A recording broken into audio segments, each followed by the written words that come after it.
शाह साहब हमारे साथ मौजूद हैं, दिफाई तज्ज़ियाकार हैं।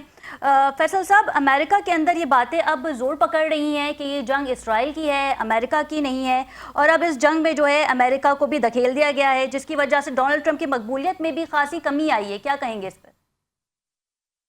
शुक्रिया मुझे प्रोग्राम में लेने का। पहले तो मैं इस बात से इत्तेफाक नहीं करता मुकम्मल तौर पे कि ये सिर्फ इसराइल की जंग है। मेरे सॉरी, अमेरिका भी एक इस ऑब्जेक्टिव के तहत यहाँ पर आया है। और मैं अगर आपकी तवज्जो मबजूल कराऊं उनकी नेशनल सिक्योरिटी स्ट्रेटजी जो कि नवंबर 2025 में आई है, उसके अंदर कुछ फॉरेन पॉलिसी के कोर इंटरेस्ट दिए गए हैं। और एक कोर इंटरेस्ट उसमें से ये है कि हम किसी भी एडवर्सेरियल पावर को मिडिल ईस्ट में उसके तेल और गैस के ज़खायर और जो गुजरगाहें हैं उन पर कब्जा नहीं करने देंगे, उन पर कंट्रोल हासिल नहीं करने देंगे।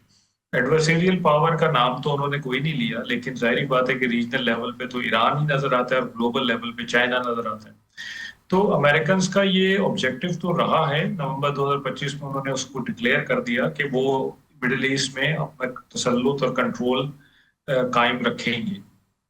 तो आए तो वो इस माइंडसेट से।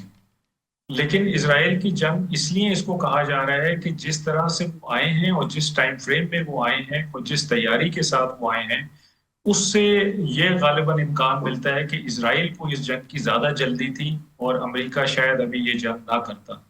तो इसलिए इसको इसराइल की जंग कहा जाता है।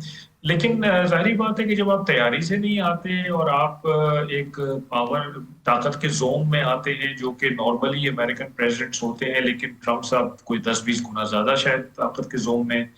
तो जब आप इस तरह से किसी मुल्क पे और ऐसे मुल्क पे जिसकी कई हजार साल की तारीख है, एक तहजीब का नाम है ईरान, और एक बहुत ही मुत्तहिद किस्म की कौम है, और उसकी ज्योग्राफी भी बड़ी डिफरेंट है बाकी उन ममालिक से